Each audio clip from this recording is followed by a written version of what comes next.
Everyone, আসসালামু আলাইকুম। It's me Rituparna. Welcome back to my another blog. আমার আগের ব্লগটা যারা দেখেছেন তারা তো জানেন যে আমাদের ভাড়াটিয়াদের গায়ে হলুদ ছিল, এটা নিয়ে আমি একটা ব্লগ করেছিলাম। আর আজকে ওদের বিয়ে, তো আমি সে বিয়ে বাড়ি সেজে গুজে একদম শাড়ি টাড়ি গয়নাগাটি পরে রেডি হয়ে গিয়েছি। আর দুপুরবেলা এই যে বাসার সবাই মিলে আমরা চলে যাচ্ছি। আর আমাকে এই শাড়িতে কেমন লাগছে কমেন্টে বলে যাবেন। এটা আমার মার শাড়ি, তো আমি পরেছি। আসলে আমার মার অনেক সুন্দর সুন্দর শাড়ি আছে। তা আমার বোনকে আমি সবসময় কই যে বিয়ে বাড়ি যাতে গেলে কিন্তু তাড়াতাড়ি যাতে হয়, নাহলে খাতি কিন্তু লেট হয়ে যায়, পিছনে পড়ে যাতে হয়। আমার এই বোনগুলো বোঝেই না সে কথা।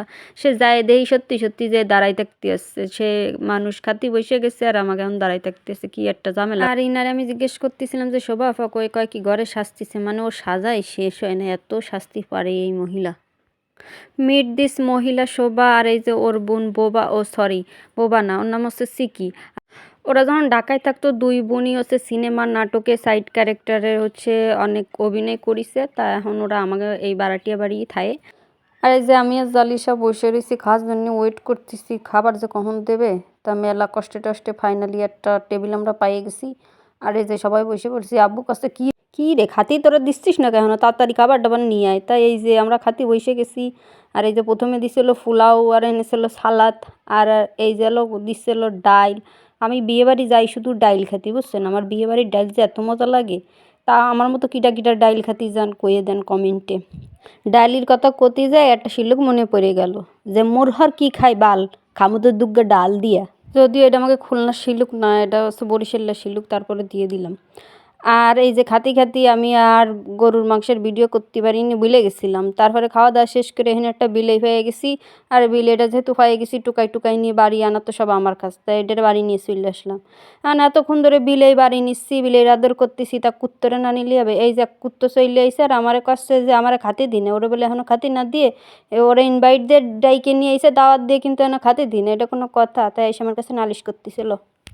আর এধারে সব মায়েজি ফুড গেট ধরে দাঁড়া রয়েছে, বরের জন্য ওয়েট করতেছে। আর এইটা হচ্ছে আমাকে জালিসার বান্ধবীর বোন, এত ফাঁকনা, তা অনেক ফটকা ফটকা কথা করছিল। আমি কে তুই ভাত খাইছিস? কয় খাইছি। আমি কে কয় থাল খাইছিস? কয় 5 থাল।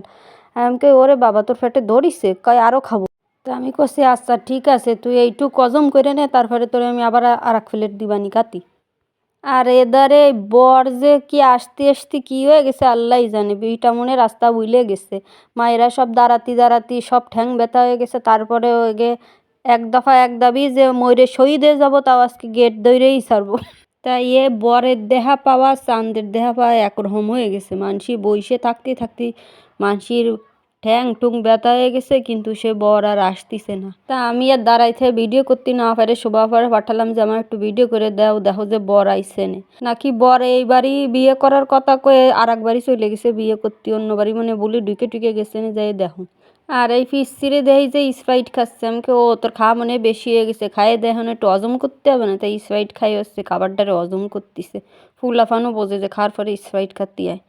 বরের আসার কথা হচ্ছে 2 ডে, তা 4 ডে বেজে গেছে, বর এখনও আসেই নাই।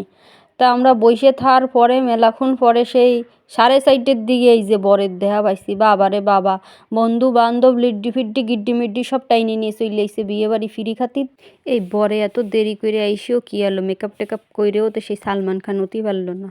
তারপরেও যদি আইসে গেটে ঠিক মতো টাহা টুহা দিয়ে ঢুকতো, ওরে আল্লাহ, গেট নিয়ে মনে হয় 2 গ্রুপের মধ্যে সংঘর্ষ লেগে গেছে। মানে এরা যে টাহা ডিমান্ড করে সে বররা সেই টাহা দেবে না, এই নিয়ে তো 2 গ্রুপের মধ্যে মেলাক্ষণ ধরে ঝগড়াঝাটি প্রায় মারামারি পর্যন্ত পর্যন্ত চলে গেছে। তাই জন্য কয়টাতে রাজি হয়েছে দিল, দিয়ে টিয়ে পরে যে বরের টানতে টানতে নিয়ে যাচ্ছে। বর তো মনে মনে খুশি যে অল্প ঠার মধ্যে কাজটা সেরে ফেলাইছি, এখন আগে যে কায়েনি পরে বাকি কথা কবানি। তাই বরের পোলাফান যত আইছিল সব দৌড়চ্ছে খাতি। তা আর পরের খাওয়া দাওয়া দেখে কি করব, আমার তো খাওয়া হয়ে গেছে মেলা আগে। পরে আমি বাড়ি চলে আইছি যে ওরা খাচ্ছে খাক, যে একটু পরে আবার যাবানি।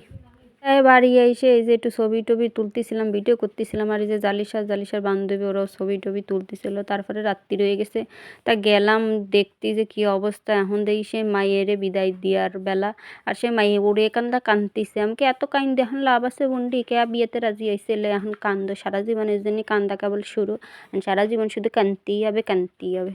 বেচারিয়ার জন্য মায়া লাগতেছিল, কেন যে বিয়েতে রাজি আইছিল। যাই হোক, আমি কিন্তু এই জন্যে এত তাড়াতাড়ি বিয়ে-শাদী করতেছি না। আমার বিয়ে নিয়ে যারা চিন্তিত তাকে এরম ফালতু চিন্তা বাদ দিয়ে নিজেকে সরকার তেল দেন। বিয়ে করে যে সারা জীবন কাইন্দে বেড়াবো নাকি? তার চেয়ে সিঙ্গেল আছি, অনেক ভালো আছি।